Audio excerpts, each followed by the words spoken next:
லூக்கா எழுதின சுவிசேஷம் 17ஆம் அதிகாரம் வசனம் 28 33 வசனம் முடிய நாம் வாசிக்க கேட்போம். லோத்துவினுடைய நாட்களில் நடந்தது போலவும் நடக்கும். ஜனங்கள் புசித்தார்கள், குடித்தார்கள், கொண்டார்கள், விற்றார்கள், நட்டார்கள், கட்டினார்கள். லோத்து சோதோமை விட்டு புறப்பட்ட நாளிலே வானத்திலிருந்து அக்கினியும் கந்தகமும் வர்ஷித்து எல்லாரையும் அழித்து போட்டது. மனுஷகுமாரன் வெளிப்படும் நாளிலும் அப்படியே நடக்கும். அந்த நாளிலே வீட்டின் மேல் இருப்பவன் வீட்டில் உள்ள தன் பண்டங்களை எடுத்து கொண்டு போக இறங்காமல் இருக்க கடவான். அப்படியே வயலில் இருக்கிறவன் பின்னிட்டு திரும்பாமலும் இருக்க கடவான். லோத்துவின் மனைவியை நினைத்து கொள்ளுங்கள். தன் ஜீவனை ரட்சிக்க வகை தேடுகிறவன் அதை இழந்து போவான், இழந்து போகிறவன் அதை உயிர்ப்பித்துக் கொள்ளுவான் என்பது. நாம் ஒரு விஷயம் இந்நாளுடைய பிரசங்கத்திற்காக கண்களை மூடி தேவனை நோக்கி பார்த்து சரி. பிதா குமாரன் பரிசுத்த ஆவியாக வீற்றிருக்கிறதான எங்கள் திரித்துவ தேவனே, இந்த அருமையான பிரசங்க நேரத்திற்காக வருகிறோம். நீர் எங்களோடு கூட பேசுகிற நேரம் மிகுந்த கவனத்தோடு நாங்கள் செவி சாய்த்து உம்முடைய சத்தத்தை கேட்க எங்களுக்கு நீர் கிருபை தாரும். நாங்கள் வாசிக்க கேட்ட இந்த வேத பகுதியிலிருந்து இன்னைக்கு நாங்கள் சிந்திக்க போகிற சத்தியத்தை எங்களுக்கு ஆசீர்வதிங்க. இந்த வார்த்தைகள் எங்களுடைய நிலையை எங்களுக்கு உணர்த்தட்டும். நாங்கள் மனம் திரும்பவும் மகிமைப்படுத்தவும் இந்த வார்த்தைகள் என்னுடைய வாழ்க்கையில் செயல்படட்டும். அந்த விதத்துல நீர் இந்த வார்த்தையை எடுத்து என்னுடைய வாழ்க்கையில பயன்படுத்தும். நீரே தொடர்ந்து நடத்த வேண்டுமாய் கேட்கிறோம். இந்த ஜெபத்தை நீர் இயேசு கிறிஸ்துவின் மூலமாக ஏறெடுக்கிறோம் எங்கள் நல்ல பிதாவே. நாம் வாசிக்க கேட்ட இந்த வேத பகுதியில் குறிப்பாக நாம இந்த செய்திக்கு ஆதாரமா எடுத்துக்கிற வசனம் 32வது வசனம். அந்த வசனத்தை தான் நம்ம ஒரு சில வாரத்துக்கு சிந்திக்க போகிறோம். அந்த வசனத்தையே இந்த செய்திக்கு தலைப்பாகவும் நான் கொடுக்க விரும்புறேன். என்ன? லோத்துவின் மனைவியை நினைத்து கொள்ளுங்கள் என்கிற அந்த தலைப்பு. இயேசு கிறிஸ்து இந்த பகுதியில நம்ம வாசிக்க கேட்ட அதுக்கு முன்னாடி இருக்கிற வசன பகுதியிலிருந்து நான் போய் பார்த்தா, நான் ஒரு குறுகிய வசன பகுதியை மட்டும் அங்க வாசித்து காண்பிட்டு அதுக்கு மேல போய் நம்ம வாசித்தோம் அப்படின்னு சொன்னா, அதுக்கு மேலையும் இன்னும் கொஞ்சம் கீழையும் நாம வாசித்து பார்த்தோம்னு சொன்னா, அந்த பகுதியில இயேசு கிறிஸ்து தம்முடைய 2ஆம் வருகை குறித்து பேசிக்கொண்டிருக்கிறார். அப்படி பேசிக்கொண்டு இருக்கிற பொழுது இந்த எச்சரிக்கையின் வார்த்தையை சொல்லுகிறார். வேதத்துல நேரடியாக எச்சரிக்கிற வசனங்கள்ல இந்த வசனமும் ஒரு முக்கியமான வசனமாக இருக்கிறது. இயேசு கிறிஸ்து என்ன சொல்றாரு நம்மளை பார்த்துன்னா, லோத்துவின் மனைவியை நினைத்து கொள்ளுங்கள் என்று சொல்லி நம்ம ஒரு கேள்வி கேட்டு பார்க்கணும். யார் இந்த பெண்? இந்த பெண்ணை ஏன் இயேசு அடையாளமாக காட்டி நம்மளை எச்சரிக்கிறார்? நம்ம அதை அறிஞ்சுக்கணும் அப்படின்னு சொன்னா, நான் கொஞ்சம் பின்னாடி போய் ஆதியாகமத்துக்கு போய் நாம் பார்த்தால் மட்டுமே அதை தெளிவாக அறிந்து கொள்ள முடியும். இந்த பெண் ஒரு கற்பனை கதாபாத்திரம் இல்லை, உண்மையாக வாழ்ந்த ஒரு பெண். அந்த பெண்ணை நமக்கு ஆண்டவர் எச்சரிக்கையாக காட்டுகிறார். அந்த பெண்ணுடைய பெயர் கூட வேதத்துல குறிப்பிடவில்லை. அந்த பெண்ணை குறித்து மேலதிகமான தகவல்கள் வேதத்துல அதிகமாக இல்லை. ஆதி ஆகமத்துல நாம் 19ஆம் அதிகாரத்துல பார்த்தா கொஞ்சமான சுருக்கமான ஒரு காரியம்தான் அந்த பெண்ணை பற்றி சொல்லப்பட்டு இருக்கிறது. மற்றபடிக்கு பேரோ அவள் யாருடைய குமாரத்தி என்று சொல்லியோ அதெல்லாம் எந்த தகவலும் இல்லை. அப்படி இருக்கிற பட்சத்துல ஆண்டவர் இந்த பெண்ணை காட்டி, இயேசு கிறிஸ்துவே வாழ்ந்து கொண்டிருந்த காலத்துல நம்முடைய 2ஆம் வருகை குறித்து பேசுகிற பொழுது இந்த பெண்ணை காட்டி நம்ம எச்சரிக்கிறார் இல்லைங்களா? இப்ப இந்த பெண்ணை குறித்து நாம் அறிந்து கொள்ள வேண்டும் என்று சொன்னா கொஞ்சம் வரலாற்றுல பின்னாடி போய் ஆதி ஆகமத்துல நாம் பார்க்க வேண்டியது அவசியம். ஏன்னா இந்த பெண்ணை அடையாளப்படுத்துகிற பொழுது அவனுடைய கணவனாரை வைத்தே அடையாளப்படுத்தப்படுகிறார். லோத்துவின் மனைவியை நினைத்து கொள்ளுங்கள் என்று சொல்லுங்க. இப்ப லோத்துவின் மனைவி என்று சொல்லுகிற பொழுது லோத்துவினுடைய வரலாறை நாம் கொஞ்சம் பார்த்தால் இந்த பெண் யார், ஏன் இயேசு கிறிஸ்து இந்த பெண்ணை காட்டி நம்ம எச்சரிக்கிறார் அப்படிங்கிறத நம்ம தெரிஞ்சுக்க முடியும். இப்ப நம்ம கொஞ்சம் பின்னாடி போய் லோத்துவினுடைய வரலாற்றினுடைய சுருக்கத்தை நாம் பார்க்கிறோம். இன்றைக்கு நாம இந்த செய்தி ஒரு அறிமுக செய்தியை போல பார்த்து வருகிற வாரத்துல இந்த பகுதியினுடைய சத்தியத்துக்குள் போய் நாம் சிந்திக்க போகிறோம். அதனால வரலாற்றுல லோத்துவினுடைய வரலாற்றை குறித்து கொஞ்சம் பார்க்கணும். அதில் வரலாற்றை குறித்து பேசுகிற பொழுது நான் சுருக்கமாக தான் சொல்ல போறேன். அங்க இருக்கிற சம்பவத்தை நீங்க கவனத்தோடு காது கொடுத்து அதை கேட்டீங்கன்னு சொன்னா அதை நீங்க புரிஞ்சுக்க முடியும். அதுக்கப்புறம் தொடர்ச்சியாக அந்த செய்தியை கேட்கிற பொழுது அது உங்களுக்கு இந்த செய்தியை சரியா புரிஞ்சுக்கிறதுக்கு உதவியா இருக்கும். அப்படி இல்லைன்னா அதை சரியா புரிஞ்சுக்கிறது கொஞ்சம் கஷ்டமானதாக மாறிவிடும் இல்லைங்களா? ஆகவே இந்த வரலாற்றை குறித்து பார்க்கிற பொழுது ரொம்ப கவனத்தோடு நீங்க கேளுங்க, கர்த்தர் நடத்துவாங்க. லோத்துவினுடைய வரலாற்றை நாம் பார்க்கிற பொழுது ஆதியாகமம் 11 19 அதிகாரம் வரைக்கும் இருக்கிற அந்த அதிகாரத்துல அது அடங்கி இருக்கிறது இல்லைங்களா? அந்த அதிகாரம் வரைக்கும் அது அடங்கி இருக்கிறது. அதுக்குள்ளதான் எல்லாம் காட்டப்படுகிறது. ஆபிரகாமுக்கு நாகோர், ஆரான் என்று சொல்லி 2 சகோதரர்கள் இருக்கிறாங்க இல்லைங்களா? ஆபிரகாமுடைய தகப்பன் பேர் தேராகு என்று சொல்லி நான் பார்க்கிறேன் இல்லைங்களா? இப்ப இந்த ஆபிரகாமினுடைய சகோதரனாயிருக்கிற நாகோர், ஆரான் என்று 2 சகோதரர் இருக்கிறார்கள் இல்லையா? அந்த ஆரானுக்கு பிறந்த பையன் தான் இந்த லோத். ஆரானுக்கு பிறந்ததுதான் லோத். அப்போ லோத்து ஆபிரகாமினுடைய சகோதரனுடைய பையன் இல்லைங்களா? இப்ப கர்த்தர் ஆபிரகாம் இடத்துல சொல்றாரு, நீ உன் ஜனத்தையும் உன் தேசத்தையும் விட்டு நான் உனக்கு காண்பிக்கும் தேசத்துக்கு போ என்று சொல்லி ஆண்டவர் வாக்கு கொடுக்கிறார். அப்படி வாக்கு கொடுக்கிற பொழுது ஆபிரகாம் கடவுளுடைய வார்த்தையை விசுவாசித்து ஆண்டவர் சொன்ன விதத்துல புறப்படுகிறார். அப்படி புறப்படுகிற பொழுது ஆபிரகாமும் ஆபிரகாமுடைய மனைவியும் அதோடு கூட லோத்துவும் கூட அவர்களோடு புறப்பட்டு கானானை நோக்கி வருகிறார்கள். ஆரான் முன்பாகவே மரித்து விடுகிறார். லோத்துனுடைய தகப்பனார் மரித்து விடுகிறார். இப்ப ஆபிரகாமோடு லோத்து இருக்கிறார் இல்லைங்களா? இப்ப ஆபிரகாம் கானான் தேசத்துக்கு வருகிற பொழுது இல்லைங்களா, அவரோடு கூட புறப்பட்டு வந்தவர் தான் இந்த லோத்து. அப்படி அங்க பலவிதமான காரியம் நடக்கிறது. ஆபிரகாம் மோரே அப்படிங்கிற இடத்துல தங்குகிறார். அதுக்கப்புறம் எகிப்துக்கு போகிறார். மறுபடியும் பெத்தேலுக்கு திரும்பி வராரு. இந்த இடங்களில் எல்லாமே லோத்துவும் கூட ஆபிரகாமோடு இருக்கிறார். நீங்க வேதத்தை படிக்கிற பொழுது ஆபிரகாமை முதன்மைப்படுத்தி பேசிக்கொண்டு இருக்கும் இல்லைங்களா? ஆபிரகாம் எங்க போனாரு, என்ன செய்தாருன்னு பேசு. அந்த இடங்களில் எல்லாம் லோத்துவும் இருக்கிறார் இல்லைங்களா? அவரோட தானே வந்தாரு, அங்க இருக்கிறார். லோத்துவுக்கு ஒரு மனைவியும் 2 பிள்ளைகளும், பெண் பிள்ளைகளும் உண்டு இல்லைங்களா? இப்ப அப்படி இருக்கிற பொழுது இந்த லோத்துவுக்கும் ஆபிரகாமுக்கும் பிரிவு ஏற்படுகிறது.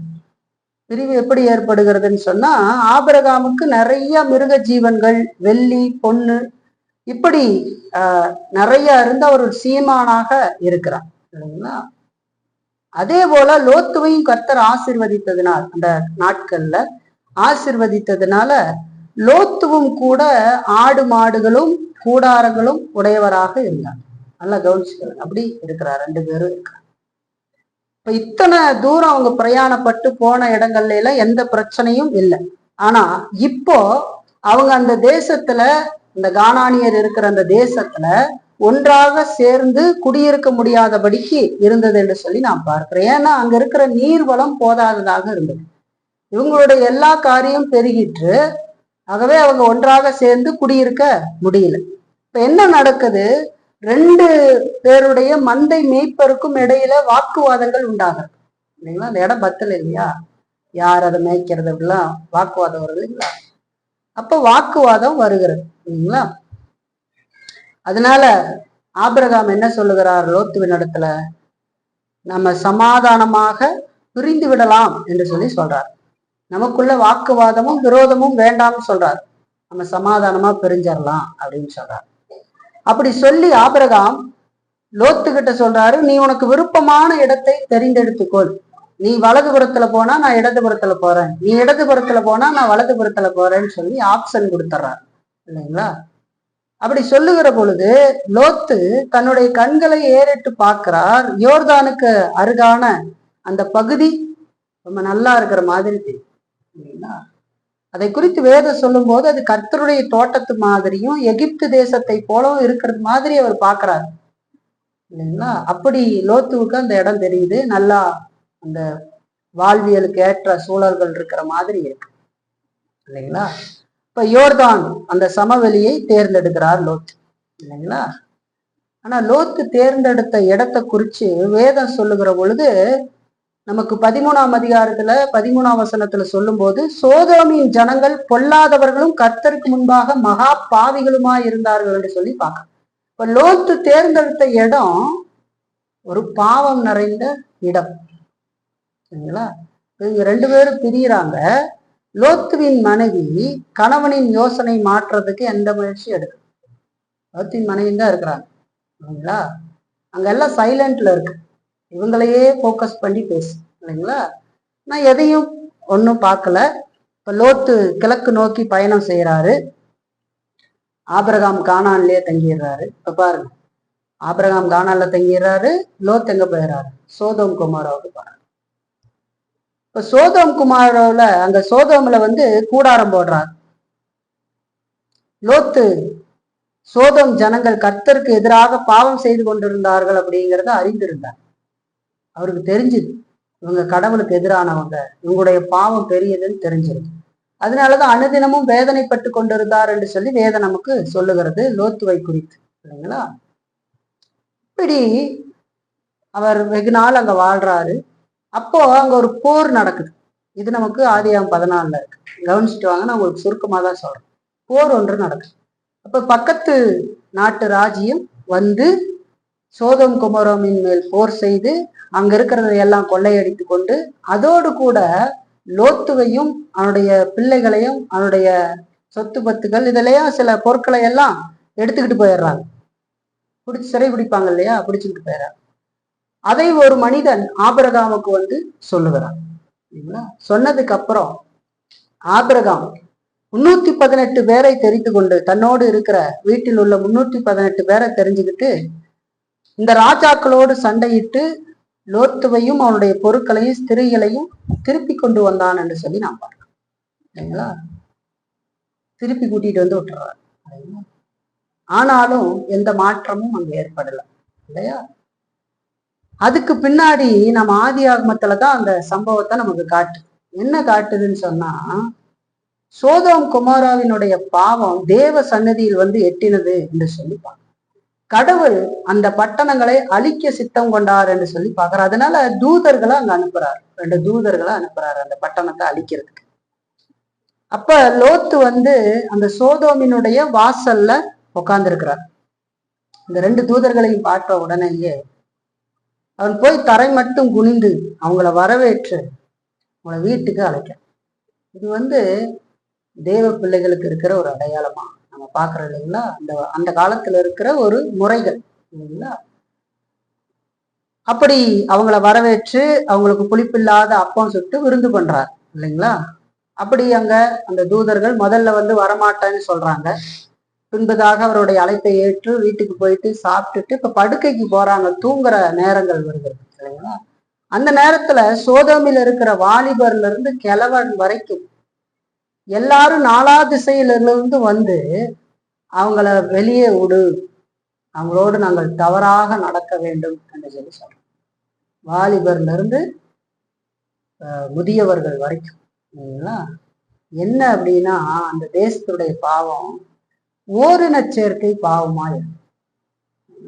ஆணோட தொடர்பு கொள்ற ஒரு மோசமான பாவமுடைய பட்டணமா இருக்கு.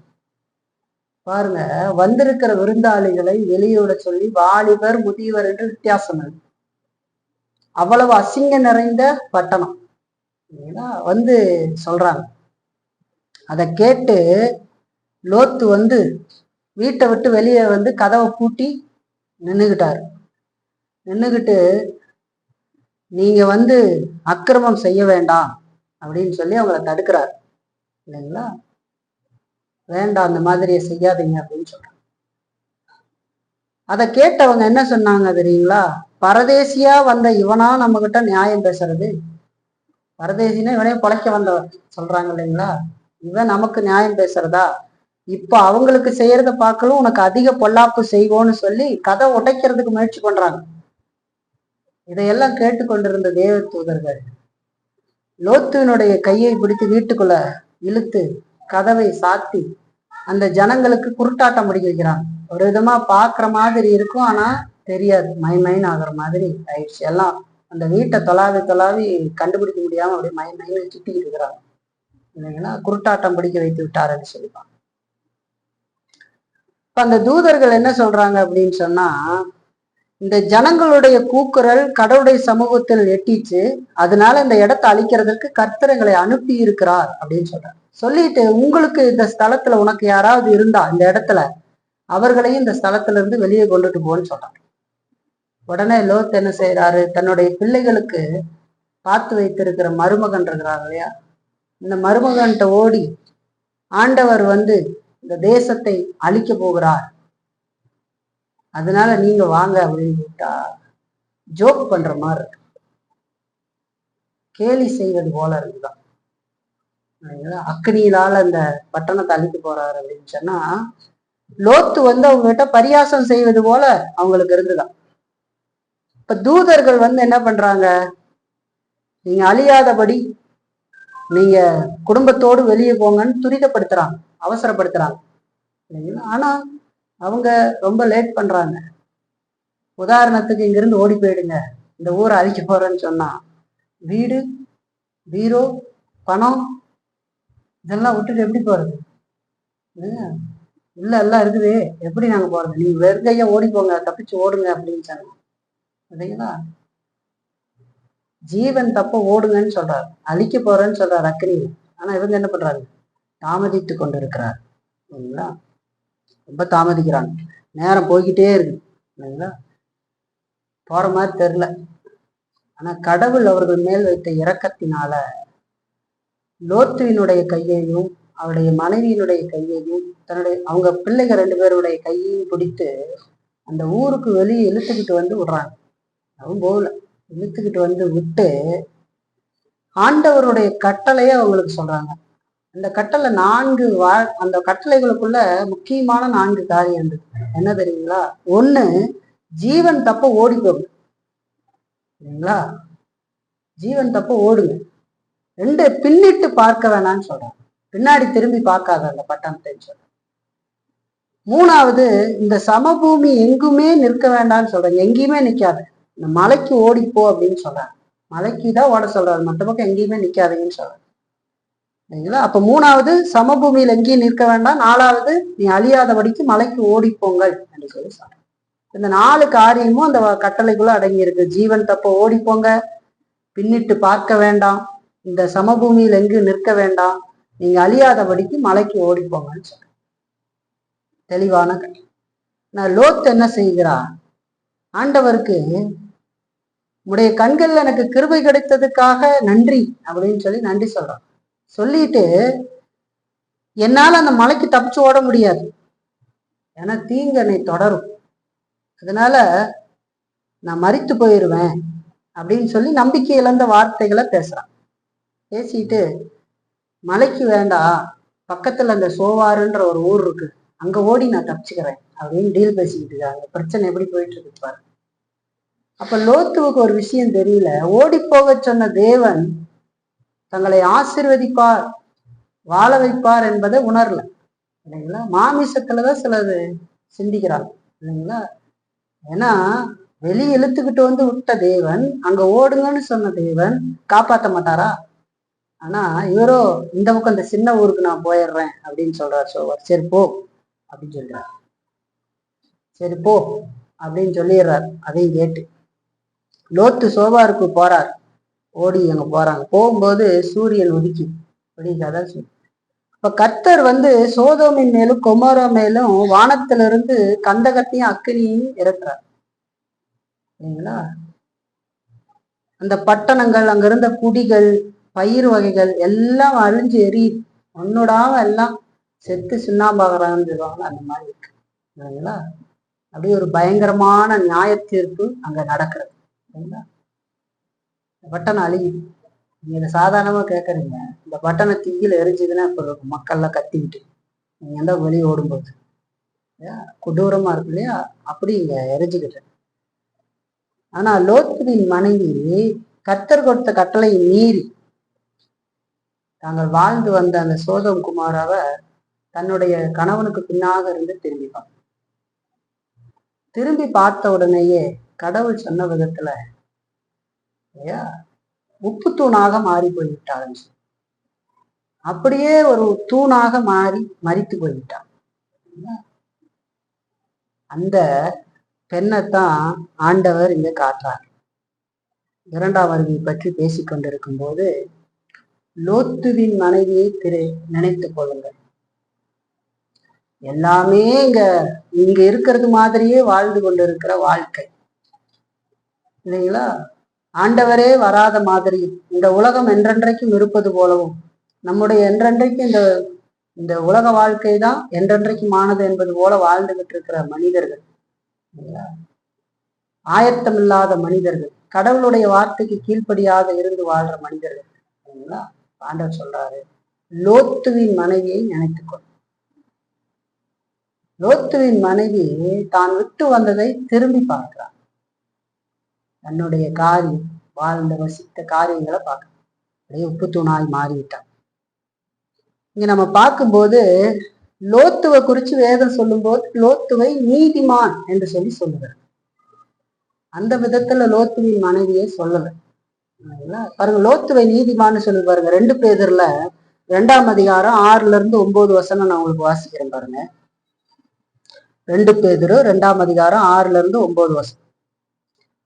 சோதோம் குமாரா என்னும் பட்டணங்களையும் சாம்பலாக்கி கவிழ்த்து போட்டு ஆக்கணிக்குள்ளாக தீர்த்து பிற்காலத்திலே அவபக்தியாய் நடப்பவர்களுக்கு அவைகளை திருஷ்டாந்தமாக வைத்து அக்கிரமக்காரருக்குள் வாசமாயிருக்கையில் அவர்களுடைய காமவிகார நடக்கைகளால் வருத்தப்பட்டு நாள்தோறும் அவர்களுடைய அக்கிரம கிரியைகளை கண்டு கேட்டு நீதியுள்ள தன்னுடைய இருதயத்தில் வாதிக்கப்பட்ட நீதிமானாகிய லோத்தை அவர் ரட்சித்திருக்க, கர்த்தர் தேவ பக்தி உள்ளவர்களை சோதனையை நின்று ரட்சிக்கவும் அக்கிரமக்காரரை ஆக்களிக்குள்ளானவர்களாக நியாய தீர்ப்பு நாளுக்கு வைக்கவும் அறிந்திருக்கிறார் என்று சொல்லி சொல்றாங்க.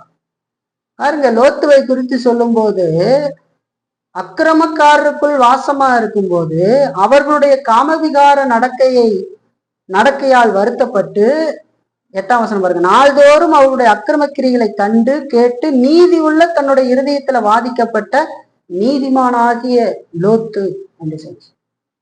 லோத்து ஒரு நீதிமான், ஆண்டவருடைய பிள்ளை, ரட்சிக்கப்பட்டவர். ஆனால் லோத்தின் மனைவி அப்படி இல்லை. லோத்தின் மனைவி தன்னை பக்தி உள்ளவள் போல காண்பித்து கொண்டாலே தவிர அவள் அந்த விதத்துல இல்லை. அதனாலதான் ஆண்டவர் இங்க காட்டுறார். சோதோம் அழிக்கப்பட்ட அந்த நாள்ல அவள் தன் கணவனோடு கூட சேர்ந்து சோதோமை விட்டு வெளியே வந்தவள்.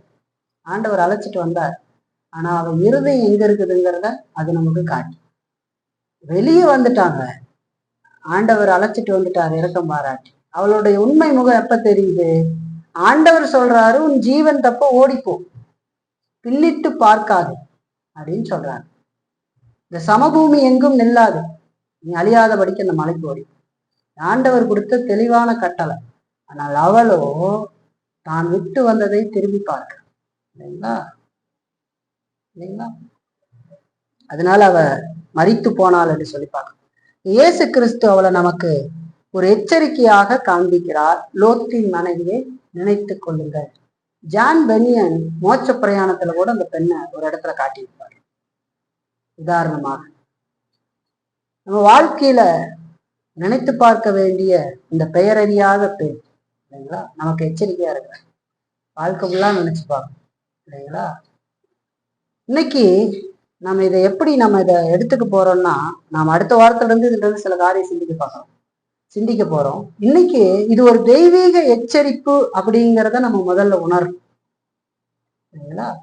ஒரு NH ரோட்ல நம்ம பயணப்பட்டுக்கிட்டு இருக்கிற பொழுது, பெரிய ரோடெல்லாம் பார்த்துருக்குறீங்க இல்லையா? அந்த ரோட்ல போகிற பொழுது சில மலைப்பகுதிகள், வளைவான பகுதிகள்லாம் வருகிற பொழுது அந்த இடத்துல சில பலகைகள் வைத்திருக்கிறத நீங்க பார்க்க முடியும். அதிக விபத்துகள் ஏற்படுகிற பகுதிகளை பார்த்தீங்கன்னா அங்க போர்டு வச்சிருப்பாங்க. அந்த போர்டுல என்ன இருக்கும்?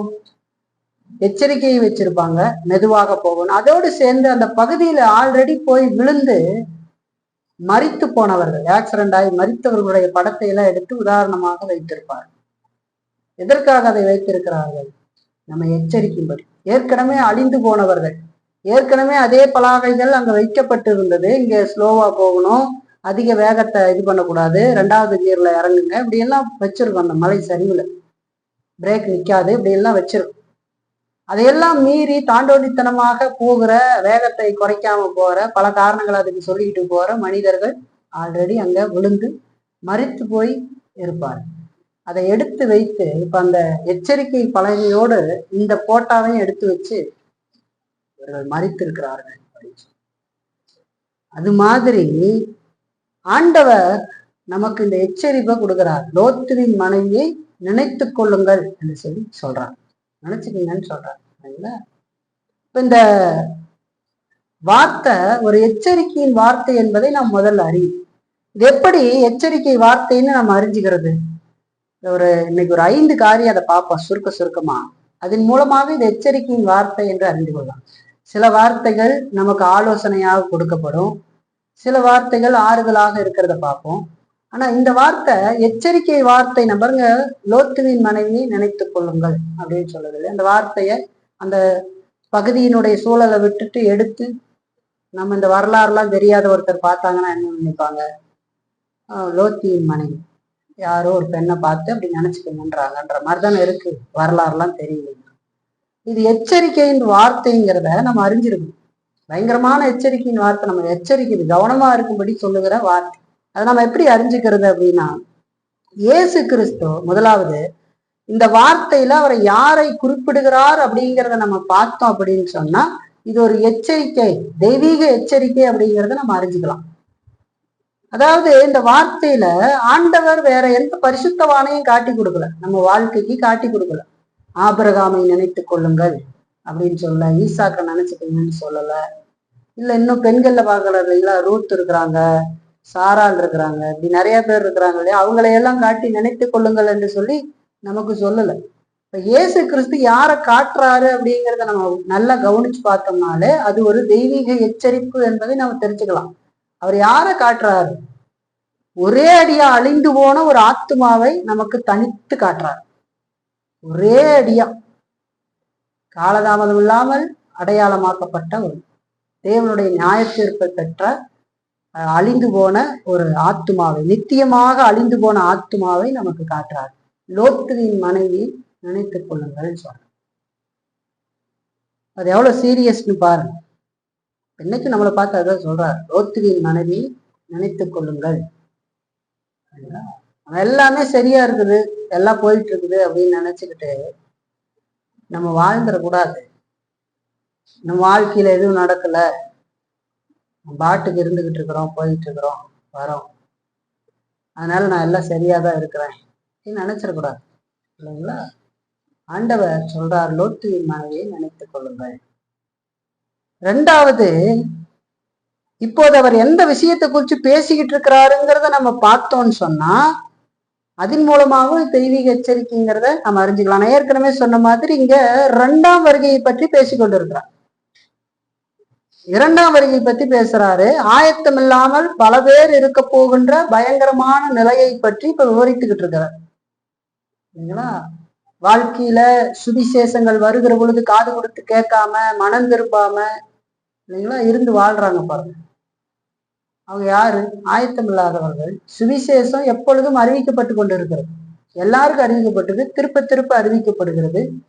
ஏன்னா சுவிசேஷத்தின் மூலமாக ஒரு மனிதனுக்கு ஆண்டவர் ரட்சிப்பை அருளுகிறார். சுவிசேஷத்தை அறிவித்து அதன் மூலமாய் ஆவியானவர் கிரியை செய்து கிறிஸ்துவுக்கு நேராக அவர் விசுவாசிக்கும்படி நடத்துறார் இல்லைங்களா?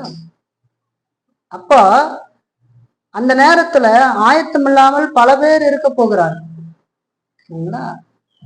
ஆண்டவர் 2ஆம் வருகையின் போது இத பேசுறார்.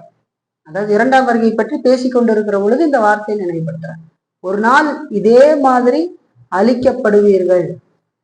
இன்றைக்கு கொஞ்சம் கொஞ்சமா அழிக்கப்பட்டது பாவம் செய்த காரியங்கள். அது தற்கால நியாய தீர்ப்பு என்று சொல்லி பார்க்கணும்.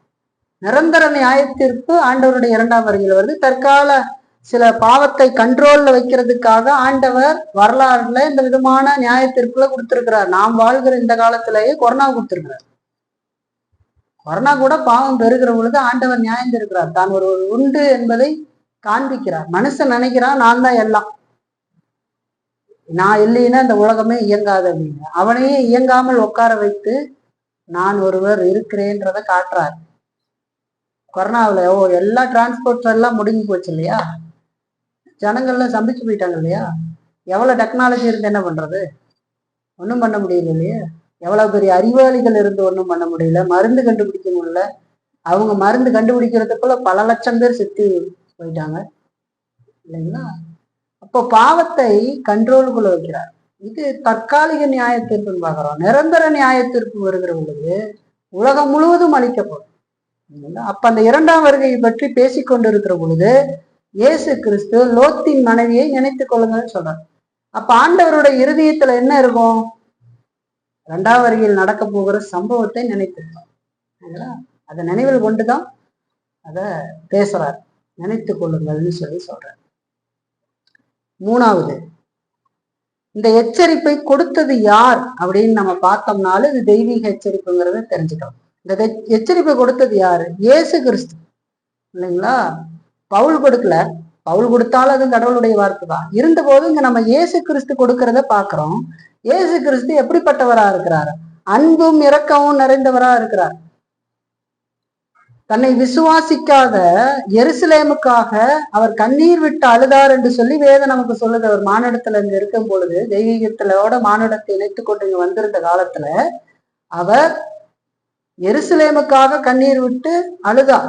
யார் அவர்கள், இயேசுவை விசுவாசிக்காங்க.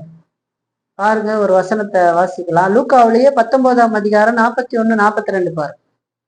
அவர் சமீபமாய் வந்தபோது நகரத்தை பார்த்து அதற்காக கண்ணீர் விட்டு அழுது, உனக்கு கிடைத்த இந்த நாளாகிலும் உன் சமாதானத்துக்கு ஏற்றவைகளை நீ அறிந்திருந்தாயானால் நலமாயிருக்கும்.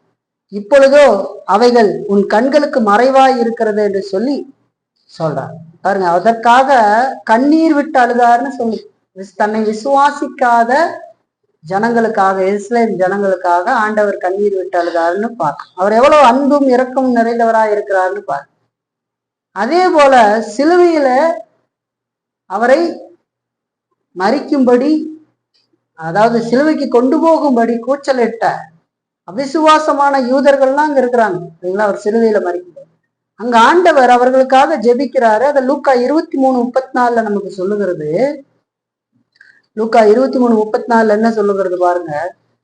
அப்பொழுது இயேசு, பிதாவே இவர்களுக்கு மன்னியும், தாங்கள் செய்கிறது என்னதென்று அறியாதிருக்கிறார்களே என்றார் என்று சொல்லி பார்க்க. அப்போ தன்னை சிலுவையில் அறைந்தவர்களுக்காகவும் ஜெபிக்கிறார். இந்த அங்க இருக்கிற எல்லாருக்கும் ஜெபம் பண்றார். அங்க இருக்கிற மக்கள், இவங்களும் இருக்காங்க இல்லையா, போர் சேவகர்லாம் இருக்கிறாங்க. ஆண்டவர் அவர்களுக்காக ஜெபிக்கிறார். ஆனாலும் கூட அழிய போகின்ற ஆத்துமாக்களுக்காக எச்சரிக்கை செய்யறது நல்லது என்று கண்டு இந்த பகுதியில ஆண்டவர் எச்சரிக்கிறாரு. லோத்துவின் மனைவியை நினைத்து கொள்ளுங்கள் அப்படின்னு சொல்றாரு. அதெல்லாம் நல்லா இருக்குன்னு நினைக்க கூடாது. அது ஆண்டவருடைய கிருபையினால நிகழ்கிறது இல்லைங்களா. எல்லாம் நல்லா இருக்கிறதுனால ஓ சரி நம்ம எப்படி வேணாலும் இருந்துக்கலாம் அப்படின்னு நம்ம நினைக்க கூடாது. கவனத்தோடு நம்முடைய வாழ்க்கையை சிந்தித்து பார்க்க வேண்டியது அவசியம். அடுத்து நாலாவதா, இந்த எச்சரிப்பை அவர் முதல்ல யாருக்கு கொடுத்தார் அப்படிங்கிறத நம்ம பார்க்கிற பொழுது இது ஒரு தெய்வீக எச்சரிப்பு என்பதை நாம் அறிந்து கொள்ளலாம். யாருக்கு இந்த எச்சரிப்பை கொடுத்தார், லூக்கா 17:22 சொல்லுது. பின்பு அவர் சீசர்களிடத்தில் பேசினார்னு சொல்லு. அப்ப இந்த எச்சரிக்கையை ஆண்டவர் சீசர்களிடத்துல பேசுகிறார். இந்த எச்சரிக்கையின் வார்த்தையை தம்முடைய சீசர்களிடத்துல பேசுகிறார்ன்னு சொல்லி பார்க்கணும். தம்மை வெறுக்கிற பரிசேயர் சதுசேயர் இடத்துல அவர் இப்ப பேசிக்கிட்டு இல்லை, அவருடைய சீசர்களிடத்துல பேசுறார். லோத்துவின் மனைவியை நினைத்துக் கொள்ளுங்கள். அவங்களுக்கும் கூட இந்த எச்சரிப்பை கொடுக்க வேண்டியது அவசியமா இருந்தது. அவருடைய சீசர்கள் தான் அவங்கள்ட்ட பேசுறாரு. லோத்துவின் மனைவியை நினைத்துக் கொள்ளுங்கள் அப்படின்னு சொல்லி. அது எவ்வளவு பெரிய தெய்வீக எச்சரிப்புன்னு பாருங்க. ஏனோ தானோ என்று வாழ்ந்து நீங்க லோத்துவின் மனைவி பாருங்க, எப்படி இருந்திருப்பாங்க. லோத்து இருக்கிறாரு, அங்க மனைவி இருக்கிறாங்க. லோத்து நீதிமான் இல்லையா? மனைவி பார்த்தா பாருங்க, கூட வராங்க போறாங்க வராங்க. தேவ பக்தி உள்ளவள் போல தெரிந்திருக்கலாம். ஆனா அவள் தேவ பக்தி உடையவள் அல்ல. அவள் இருதயம் உலகத்தை சார்ந்திருந்தது என்று சொல்லி நான் பார்க்கிறேன். உலக காரியங்கள்ல நாட்டம் கொண்டு கொண்டிருந்தான். அந்த பெண்ணை காட்டி அப்படி சீசனத்துல பேசுறாரு. அப்ப இது ஒரு தெய்வீக எச்சரிப்பு அப்படிங்கிறது தெரிஞ்சு. நம்மளுடைய பிள்ளைகிட்ட எச்சரிக்கை பண்றோம் இல்லைங்களா? நம்ம ஒரு எச்சரிக்கை செய்வோம் இல்லைங்களா? அதுபோல கடவுள் நம்ம எச்சரிக்கிறார். அடுத்து 5வது கடைசியா நம்ம பாக்குற எச்சரிக்கை, இது எச்சரிக்கை வார்த்தை அப்படிங்கிறதுக்கு ஆதாரமா நம்ம 5வதா பாக்குறது, அவர் இந்த எச்சரிப்பை கொடுத்த விதம். இயேசு கிறிஸ்து இந்த எச்சரிப்பை கொடுத்த விதத்தை நம்ம பார்க்கும்போது இது ஒரு தெய்வீக எச்சரிக்கைன்றத தெரிஞ்சுக்கலாம். இயேசு கிறிஸ்து இங்க லோத்துவின் மனைவியை பின்பற்றாதபடிக்கு எச்சரிக்கையா இருங்கள் என்று சொல்லல. அப்படி சொன்னாரா? இல்ல. அவளை போல இருக்காதீங்க அப்படின்னு சொன்னாரா? அப்படி சொல்லல. அவள் செஞ்ச செயலை கடைபிடிக்காதீங்க அப்படின்னு சொன்னாரா? அப்படி சொல்லல. அது என்ன சொல்றாருன்னா, நினைத்து கொள்ளுங்கள் அப்படின்னு சொல்றாரு. நினைத்து கொள்ளுங்கள்ன்ற வார்த்தை ரொம்ப முக்கியமானது. நாம எல்லாரும் எதையும் மறந்து போகக்கூடிய ஆபத்தான நிலையில் உள்ளவர்கள் அப்படிங்கிறத அந்த விதத்துல அவர் பேசுகிறது போல பேசுறார், நினைவுபடுத்துகிறார். நமக்கு எவ்வளவோ செய்திகளை கேட்கிறோம், சத்தியங்களை கேட்கிறோம்.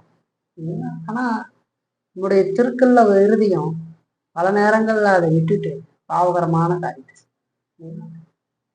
ஆண்டவர் நினைத்து கொள்ளுங்கள். மந்தமான நிலையில இருக்கிற நம்முடைய நினைவுகளை ஆண்டவர் தூண்டி விடுகிறார். லோத்துவின் மனைவியை நினைத்துக் கொள்ளுங்கள்னு சொல்ற அந்த விஷயத்தை எப்பவுமே நமக்கு முன்னாடி நிறுத்தி கொள்ள வேண்டும் என்று சொல்லி சொல்றாரு.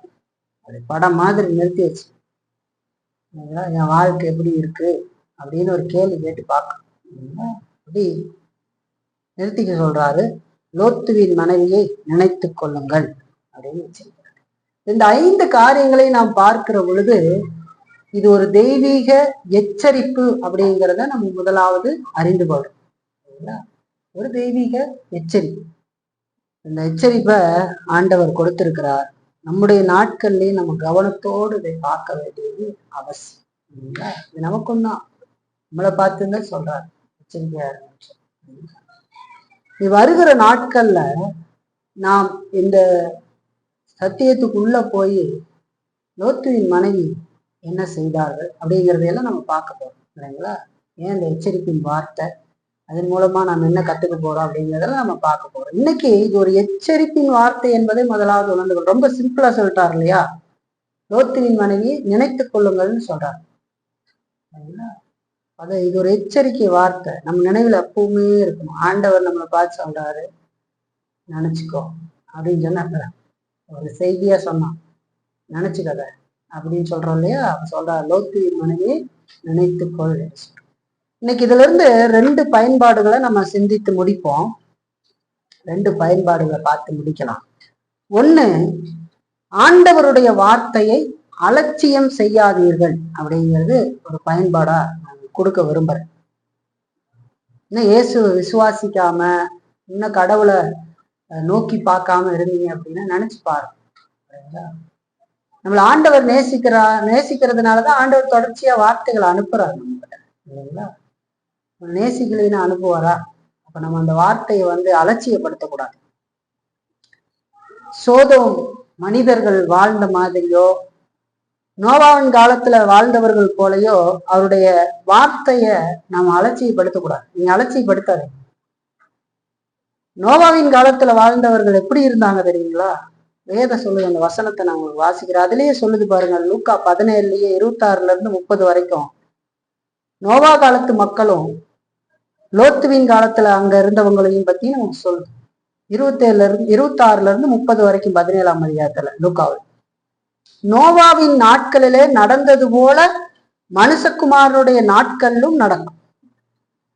நோவா பேழைக்குள் பிரவேசித்த நாள் வரைக்கும் ஜனங்கள் புசித்து குடித்தார்கள், பெண் கொண்டு கொடுத்தார்கள், ஜலப்பிரளயம் வந்து எல்லாரையும் அழித்து போட்டது. லோத்துவனுடைய நாட்களில் நடந்தது போலவும் நடக்கும். ஜனங்கள் புசித்தார்கள், குடித்தார்கள், கொண்டார்கள், விற்றார்கள், நட்டார்கள், கட்டினார்கள். லோத்து சோதோமை விட்டு புறப்பட்ட நாளிலே வானத்திலிருந்து அக்னியும் கந்தகமும் வர்ஷித்து எல்லாரையும் அழித்து போட்டது. மனுஷகுமாரன் வெளிப்படும் நாளிலும் அப்படியே நடக்கும். 2 சம்பவங்களை ஆண்டவர் காட்டி நம்மை எச்சரிக்கிறார். ஆண்டவருடைய வார்த்தையை அலட்சியம் செய்யாதீர்கள் என்று. நோவா நீதிமானாக இருந்தது, கடவுளால் தெரிந்து கொள்ளப்பட்ட மனிதன். ஆண்டவர் சொல்றாரு, நீ வேலையை கட்டு அப்படின்னு சொல்றாரு, உலகத்தை அழிக்க போறேன்னு சொல்றாரு. அப்போ அவருக்கு கட்டளை எல்லாம் கொடுக்குறாரு, ஒவ்வொரு ஜோடி மிருகத்தை எல்லாம் ஏத்து எல்லாம் சொல்லிடுறாரு. நோவா 120 வருஷம் பிரசங்கம் பண்ணாராம் இந்த ஜனங்க கிட்ட. 120 வருஷம் பிரசங்கம் பண்ணி ஒரு மனிதன் கூட கடவுள் இடத்துல மறந்துருது. சில நேரத்துல அதெல்லாம் நினைக்கும் போது நமக்கு ஆச்சரியமா இருக்கும். கடவுள் ஒரு மனுஷனை ரசிக்கலன்னு வச்சுங்க, தொண்டை தண்ணி வத்த கத்தினாலும் ஒருத்தரும் மறந்துட மாட்டார். 120 வருஷம் பிரசங்கம் பண்ணியிருக்காரு. ஆனா இந்த ஜனங்கள் எப்படி இருந்தார்கள்னு வேதம் சொல்லுது, சாப்பிட்டாங்களாம், குடித்தார்களாம், பெண் கொண்டார்களாம், கல்யாணம் பண்றது, சாப்பிட்றது, வயிற்றுக்கு இதெல்லாம் இருந்து வாழ்ந்துகிட்டு இருக்காங்க. உலக மனுஷன் என்ன செய்யறாங்க? நல்லா சம்பாதிக்கணும், சாப்பிடணும், பிள்ளைகளுக்கு நல்லா கல்யாணம் பண்ணி வைக்கணும், வீடு கட்டி கொடுக்கணும். இதுதான் வாழ்க்கை, உலகத்தை வாழ்க்கை. உலக மனுஷன் வாழ்க்கைன்னு ஒரு வட்டம் போட்டீங்கன்னா இதுதான். கல்யாணம் ஆகிக்கணும், கல்யாணம் ஆனோனையும் குழந்தை பெற்றுக்கணும், குழந்தை பெற்றுக்கிட்டதுக்கு அப்புறம் அது உதாரியா ஒரு பக்கம் தெரிஞ்சுக்கிட்டு இருக்கோம், அது எங்கேயோ தெரிஞ்சுட்டு போகுது. ஆனா அதுக்கு ஏற்ற காலத்துல வந்தோடனே ஒரு திருமணத்தை பண்ணிடணும், அதுக்கப்புறம் அதுங்களுக்கு ஒரு வீடு கட்டிடணும், சொத்து சேர்த்து வைக்கணும். இதுவா இந்த பக்கம் நோவா கத்திக்கிட்டு இருக்கிறார், மனம் திரும்புகிறார். அது காதுக்குள்ளேயே போகணும். இந்த பக்கம் வீடு கட்டுறதுக்கு, பெண் பார்க்கறதுக்கு, சாப்பிட்றதுக்கு போயிட்டு இருக்கிறாங்க. சரிங்களா? ஜலப்பிரளயம், ஆண்டவர் நீரை அனுப்பி மதவுகளை எல்லாம் திறக்க விட்டு நீர் வருது, பேலை வந்து மேலே எழும்புகிறது. நம்ம எல்லாமே அதிகமா வந்து அந்த பேலையைத்தான் பார்ப்போம். ஏன்னா அங்க அதுதானே வேதத்தில் சொல்லி இருக்கு. அவங்க எல்லாம் உள்ள இருந்தாங்க, தண்ணி மேலே ஏறிச்சு, அரராம் மழை மேல போச்சு, இப்படிலாம் பார்த்துக்கிட்டு இருப்போம். ஆனா கொஞ்சம் வித்தியாசமா சிந்திச்சு பாருங்க, கீழே இருந்தாங்க பாருங்க, அவங்களாம் என்ன பண்ணிக்கிட்டு இருந்திருப்பாங்க? பிள்ளை குட்டையை இக்கத்துல தூக்கிக்கிட்டு ஓடியாந்து அந்த பேலையை தட்டி நோவா தொற தொற அப்படின்னு கத்திருப்பாங்க, அழுதுருப்பாங்க. ஆனா நோவா காதுக்கே கேட்காதே. ஆண்டவர் உள்ள விட்டு அடைச்சிட்டாரு, ஆண்டவரே அடைத்து விட்டார். தண்ணி இடுப்பு வரைக்கும், இவ்வளவு தூரம் அப்படியே கழுத்து வரைக்கும் வரும்போது என்ன பண்ணியிருப்பாங்க? ஏதாவது பாறையில போய் தொங்கியிருப்பாங்க, மரத்தம் கண்டு ஏறி இருப்பாங்க. எல்லாம் வாங்க வாங்க ஏறுங்க, இந்த சுனாமியில வந்து ஏறான் இந்த தொங்கிட்டு, இந்த மாதிரி ஏறி இருப்பாங்க. ஆனா தண்ணி நின்னபாடு மாதிரி இருக்கா? தண்ணி மேல ஏறிக்கிட்டே இருக்குது. அப்புறம் என்ன பண்றோம்? கொஞ்சம் நீச்சல் அடிச்சு போயிட்டு இருப்பான். இவன் வச்சிருந்த ஆடு மாடு, இவன் வச்சிருந்த சொத்து பத்து கால்நடைகள் எல்லாம் என்ன ஆயிட்டு இருக்கும்? அது ஒரு பக்கம் கீன்னு கத்திக்கிட்டு எல்லாம் பயங்கரம் இருக்கும். நான் சாதாரணமா சொல்றேன், நீங்க நினைச்சு பாருங்க, ஒரு மரண ஓலம் பயங்கரமா இருந்திருக்கு. எத்தனை பேர் கண்ணீர் வடிச்சுக்கிட்டு ஓடிக்கிட்டு தலைவரி கூலமா. இப்ப பீரோவை தூக்கி இருப்பாங்களா? அப்ப பீரோ இல்ல, எதை தூக்கி இருப்பான்? ஈரை காப்பாத்துறதுக்கு ஓடிக்கிட்டு இருந்திருப்பாங்க. ஜலப்பிரளயம் வர வரைக்கும் அவங்களுக்கு அது தெரியலையா? நீங்க நினைச்சு பாக்குறீங்களா? இதெல்லாம் இப்படியே இருக்கும்னு நினைக்கிறீங்களா? நம்ம முடிய கூட வெள்ளையாக்கவும் கருப்பாக்கவும் நம்மளால முடியாதேன்னு வேற சொல்லுது இல்லையே. நான் டையடிச்சு வெள்ளையாக்கிறவன்லாம் கருப்பாக்கிறவன் விதட்டாவாதம் பேசுறாங்க. ஏன்னா ஆண்டவர் சொன்ன மாதிரி ஆகாது இல்லையா? இல்ல நம்முடைய இளமை இதெல்லாம் ஒண்ணும் இல்லை, இதெல்லாம் அனுபவிக்கிறதுனாலே அழிந்து போகும்னு சொல்லி இந்த பொருட்கள் எல்லாம் அவ்வளவுதான். நான் அடிக்கடி சொல்றேன், சிறு வயதுல சாப்பிட்ட மாதிரி இப்பனால உங்களால சாப்பாடு கூட சாப்பிட முடியாது ஒரு குறிப்பிட்ட வயதுக்கு மேல. நீங்க நினைச்ச மாதிரி பாருங்க, எந்திரிச்சு நில்லுங்கன்னா அதுக்கு தலையை தொறாவிக்கிட்டு இருக்கிறீங்க, படாருன்னு எந்திரிச்சு நிற்க முடியல பார்த்தீங்களா? எழுந்து நெல்லுங்கள்னு என்ன பண்றாரு? ஊர்ந்து நெலிஞ்சு சின்ன வயசுல சொல்லியிருந்தா என்ன பண்ணீங்க? படாருன்னு எந்திரிச்சு நிற்பீங்க. இப்ப எந்திரிக்க முடியல இல்லையா? காரணம் என்ன? மனிதன் பாவத்துல இருக்கிறான். இந்த பாவத்தின் ஊடாக அவன் போய் மறித்து கடவுளை விசுவாசிக்காதவங்களுக்கு நரகத்துக்கு போயிடுவான். ஆண்டவர் அவனுக்கு வார்த்தையை அனுப்புகிறார், தொடர்ந்து அனுப்புறார். அப்படி இருந்துடக்கூடாது. லோத்துவையும் நமக்கு அடையாளமா காட்டி சொல்றார், அதே மாதிரி இருந்தாங்கன்னு சொல்லி. அக்னி இங்க தண்ணியில் அழிக்கப்படுறாங்க, இங்க அக்னியில் அழிக்கப்படுறாங்க. அழிவு ஒரே மாதிரி, நியாய தீர்ப்பு ஒன்று, ஆனா அதை நடைமுறைப்படுத்தின விதங்கள் வேறு. ஆனா இந்த ஜனங்களுடைய நிலையை பாருங்க. இங்கேயும் என்ன சொல்லுது? அவங்க புசித்தாங்க, குடித்தாங்க, கொண்டார்கள், விட்டார்கள், நட்டார்கள், கட்டினார். கல்யாணம் பண்றாங்க, வீடு கட்டுறாங்க, இது வேலை. சாப்பிட்டா, குடிச்சா, வீடு கட்டினா, கல்யாணம் பண்ணா, எவ்வளவு எழுதி எத்தனை வருஷத்துக்கு முன்னாடியே இருக்கு பாருங்க. வேதத்தில் எழுதி. மனிதனுடைய சூழல் எப்படி இருக்கு பாருங்க. நல்லா சாப்பிடணும், நல்லா வீடு கட்டணும், குழந்தை பிறக்கணும், அது பொம்பளை குழந்தை ஒத்து வராது, ஆம்பளை குழந்தை வேணும், இப்படி எல்லாம் பாரு. மனுஷன் இப்படியே வாழ்ந்து ஒரு நாள் செத்து போயிடுவான். நினைக்காத பொழுது மரணம் நிகழ்ந்து விடுது. சரிங்களா? நாம பாருங்க, எவ்வளவு சொன்னாலும் இந்த மனிதன் கேட்காத காரணம் தெரியுங்களா? கொளுத்து போன இருதயம், திருக்குள்ள இருதயம் வேதம் சொல்லுகிறது. அப்போ ஆண்டவருடைய வார்த்தையை அலட்சியம் செய்யாதீங்கன்னு இந்த பயன்பாட்டு மூலமா நான் சொல்றேன். ஆண்டவர் நம்ம கிட்ட எதையுமே கேட்கறது இல்ல. நம்ம சொத்து பத்தெல்லாம் கேட்டாரா? எதுவுமே. என்னை நோக்கிப்பா அப்படின்னு சொல்றார். உனக்காக நான் எல்லாவற்றையும் செய்திருக்கிறேன் அப்படின்னு சொல்றார். நான் இலவசமா கொடுக்கிற காரியத்தை நீ பெற்றுக்கோ. இந்த உலகத்திலையும் நல்ல ஒரு சமாதானமான வாழ்க்கை வாழ்ந்து நித்தியத்திலையும் போய் என்றைக்கு என்னோடு கூட நித்தியத்திலையும் வாழ்வேன்னு சொல்றாரு. ஆனா மனுஷன் பாருங்க, மனுஷன் பாவி அப்படின்னு சொல்லும் போது, நான் எந்த பாவின்றான்ல இத்தனை வார்த்தை சொல்லும் போது அவன் கேட்கறான் பாரு. ஓடுறா ஓடுறா, எவ்வளவு மனுஷனுக்கு எவ்வளவு சரீர பலவீனமாயி கடைசி தருணம் கூட ஓடிக்கிட்டே இருக்கான். தட்டிக்கு விழுந்தா கூட விழுந்து நெவுந்தாவது போயிட்டு இருக்கிறான்.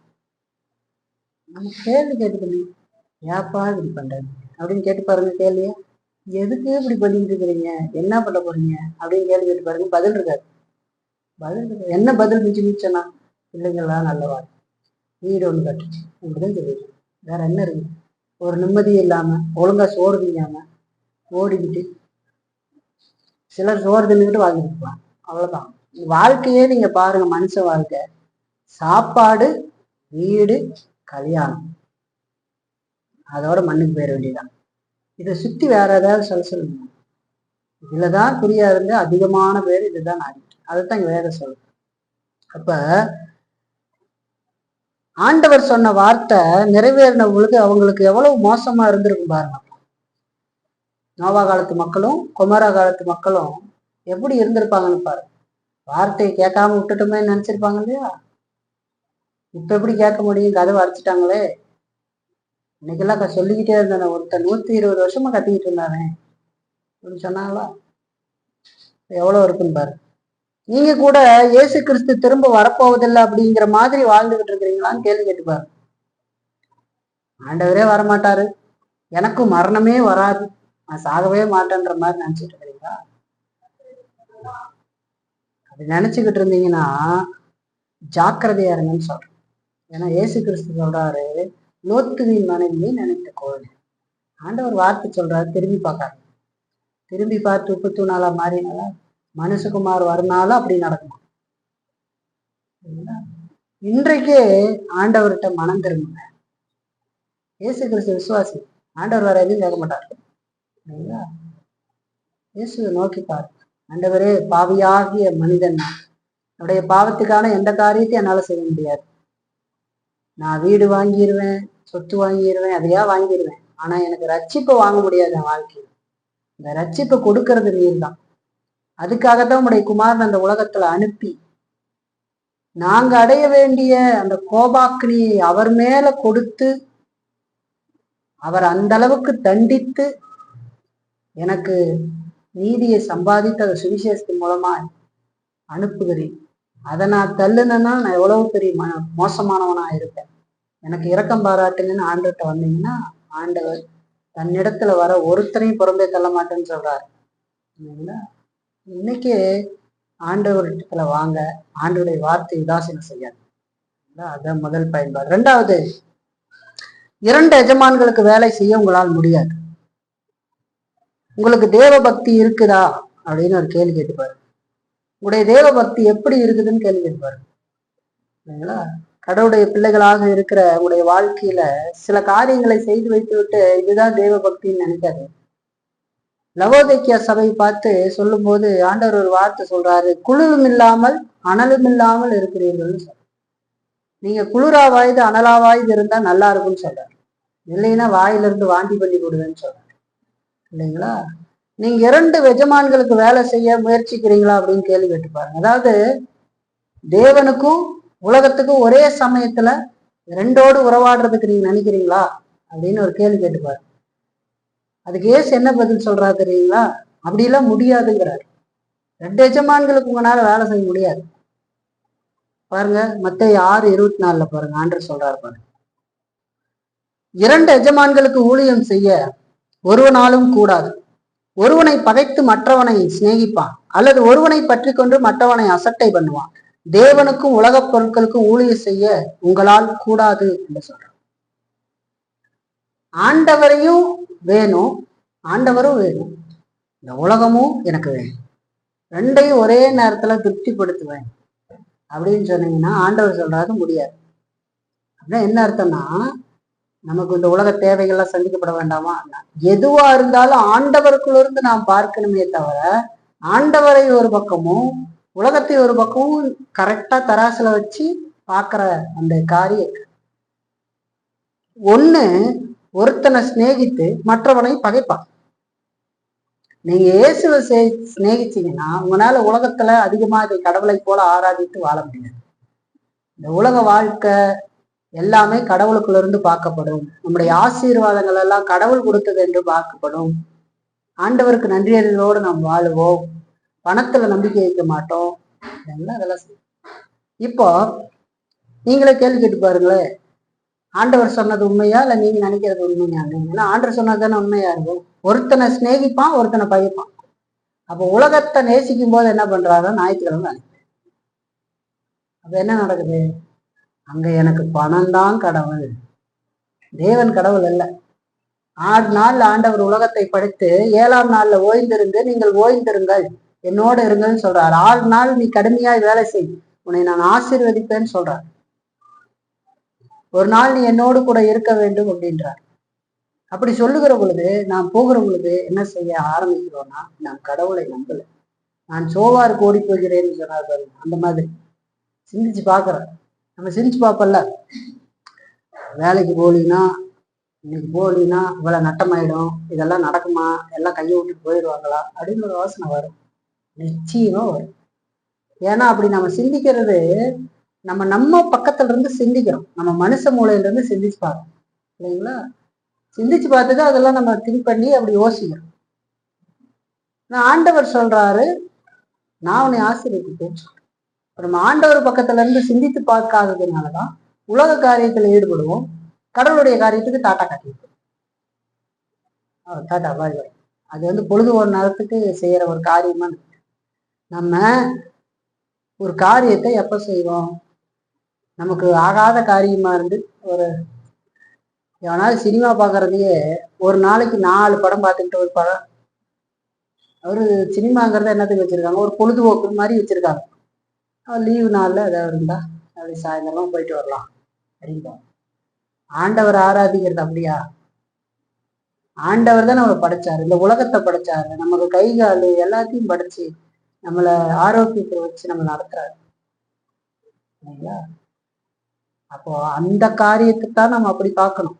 கடவுளுக்குள்ள இருந்து பார்த்து உண்மையோடு 6 நாள் உழைக்கணும். 6 நாள் கடுமையா உழைக்கணும். உழைச்சா கடவுள் ஆசீர்வதிப்பார். 6 நாள் ஊதாரித்தனம் பண்ணாம வேலையை செய்ய சொல்றாரு. 6 நாள் சும்மா இருக்கக்கூடாதுன்னு சொல்றாரு. ஒருத்தன் சும்மா இருந்தா சாப்பிடக்கூடாதுன்னு சொல்றாரு. ஆனா 6 நாள் உழைத்து 7வது நாள், வாரத்தின் முதல் நாள் ஆண்டவருடைய சமூகத்துல இறங்கணும் சொல்றேன். இல்லைங்களா? 2 எஜமானங்களுக்கு கூலி செய்ய முடியாதுன்னு சொல்றாரு. இல்லைங்களா? ஒருவேளை லோத்துடைய மனைவி பாருங்க, ஆண்டவர் வெளியே கொண்டது விட்டாரு, நீ ஓடு தப்பிச்சு போ அப்படின்னு சொல்றாரு. சொன்னது யாரு? தேவன். அவங்கள கையில பிடிச்சி இழுத்துக்கிட்டு வந்து எல்லாத்தையும் பார்த்துக்கிட்டு தான் இருக்கிறாங்க. தெரியாதா? தெய்வ தூதர்கள் இழுத்தது, குருட்டாட்டம் பண்ண வச்சது, அவங்கள கூட்டிகிட்டு வந்து வெளியே விட்டது எல்லாம் தெரியுதுல்ல. தெரிஞ்சாலும் இறுதி எங்க பார்க்குது? சொத்து எல்லாம் விட்டு வந்ததை பார்க்க அதுக்கான தண்டனையும் பிரதிபலனையும் அடைஞ்சு. ஒருவேளை நமக்கு இந்த காலத்துல அப்படி இல்லாம இருந்தா, ஒருவேளை லோத்துவின் மனைவின் மேல மாய்மாலம் பண்ணிக்கிட்டு இருந்தா, இந்த சொத்து உங்களை ஒரு நாள் காப்பாற்று, நித்திய நரகத்துக்கு போகும். உங்களுடைய ரட்சிப்பு சரியானதான்னு சிந்திச்சுப்பாரு. சரிங்களா? நீங்க முன்னேறி போற விசுவாசிகளாகவும் இல்லாம, முழுசு உலகத்தாராகவும் இல்லாம, ரெட்ட வேஷம் போட்டு கொண்டு இருந்தீங்கன்னா ஜாக்கிரதையா இருங்க. இயேசு கிறிஸ்து சொல்றாரு, லோத்துவின் மனைவியை நினைத்துக்கொள் அப்படின்னு சொல்ற. லோத்துவின் மனைவியை நினைத்துக்கொள் சொல்றாரு. ரெட்ட வேஷம் போடாது.